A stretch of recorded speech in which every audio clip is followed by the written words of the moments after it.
ఏంటి బ్రో తెగ చదువుతున్నావు ఆ మంత్రాలా? ఓ భక్తి గీతాలా? ఏంటంటే ఇలా వచ్చారు? ఏంటి సాంబా, మా అమ్మాయికి ట్యూషన్ చెప్పడానికి రావట్లేదు? అదేం లేదంటీ, మా ఇంట్లో ఇబ్బంది అయితే మీ రూమ్ లో చెప్పుకోవచ్చు కదా ట్యూషన్. Okay aunty. సరే బాబు, ఇది చిన్న పిల్ల, బెదిరించకుండా కొంచెం ప్రేమగా చెప్పు. అలాగే, తప్పకుండా. అలాగే దానికి ఏదో బుక్స్ కావాలంట, నువ్వే దగ్గరుండి తీసుకెళ్ళొచ్చు కదా. తీసుకెళ్తానండి. వెళ్ళు, సాంబాతో వెళ్ళి కొనుక్కో. ఓకే, వాళ్ళే ఛాన్స్ దొరికిందిరా. అలాగే, మీరు వెళ్ళండి. ఆంటీ నన్ను కూడా ఏమన్నా నేర్పియమంటారా?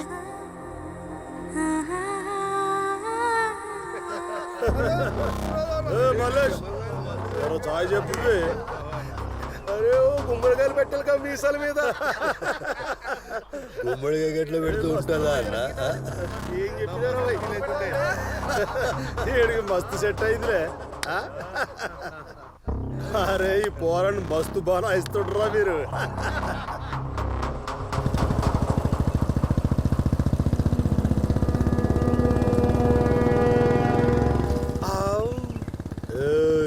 ఎవడో దేవుడు దిమ్మగాడు పోర్ని వేసుకొస్తుండ్రా, పోయి ఆపుండ్రా.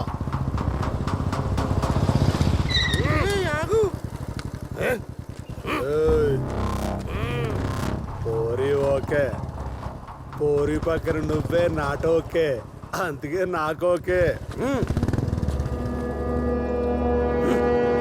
అరే మీరు వీడు పొంగి బజాయి చూడరా. అయ్ మీరు రండిరా.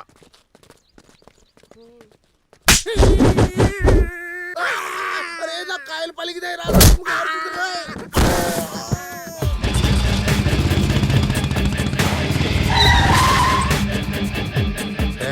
నన్ను నష్టం చేస్తే నా వాడని వదిలేస్తా, అదే ఆడవాళ్ళని అల్లరి చేస్తే అడ్డంగా నరికేస్తా. పెద్ద దాదావా రా. దాదా అంటే అసలు అర్థం ఏంటో తెలుసా? బెంగాల్లో అన్న అని, ఇంకోటి రౌడీ అని. నన్ను అన్న అనుకున్న వాళ్ళందరూ ఈ అమ్మాయిని వదిలేసి వెళ్ళిపోండి. నన్ను రౌడీ అనుకున్న వాళ్ళందరూ రావణ కాష్టం చూస్తారు. బాబు, చిన్న పిల్లని చూడకుండా రోజు ఏడిపిస్తున్నారు బాబు వీళ్ళు.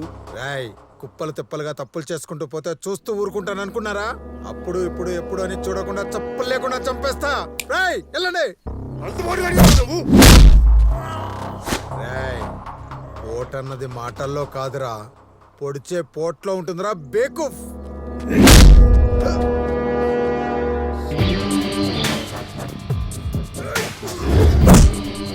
థ్యాంక్స్ రా అబ్బాయి. పక్క పదం పద.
ఇంకోసారి అమ్మాయిల జోలికి వస్తే అయిపోయావురా.